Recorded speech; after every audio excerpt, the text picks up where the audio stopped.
So here we have the superficial front line, and it starts with the dorsal surface of the toe phalanges onto the tibial tuberosity, and then next to the rectus femoris and quadriceps.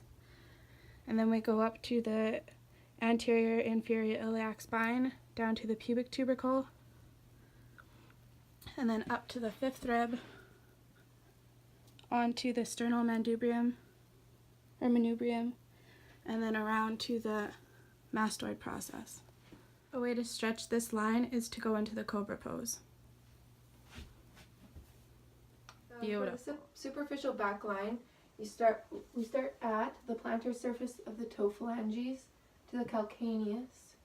Then we go to the condyles of the femur, up to the exequial tuberosity, to the sacrum, all the way up to the occipital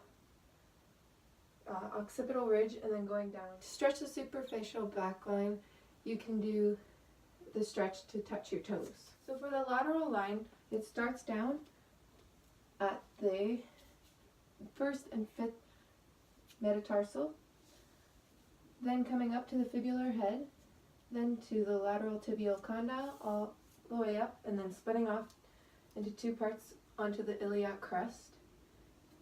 Then it crosses over to the ribs, and then crosses over again to the first and second rib.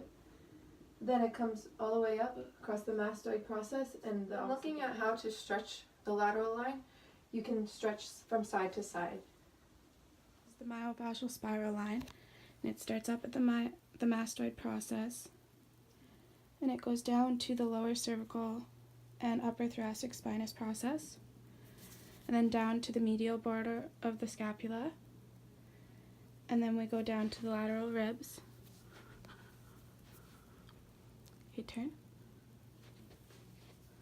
And then we go to the abdominal aponeurosis. Keep turning.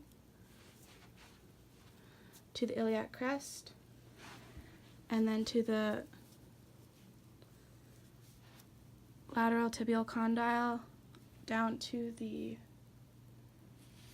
first metatarsal base, and then we go over to this, back up, and then it is the fibular head. Okay, turn. To the ischial tuberosity, into the sacrum, and then all the way up to the occipital ridge. This is a way to stretch the myofascial spiral line.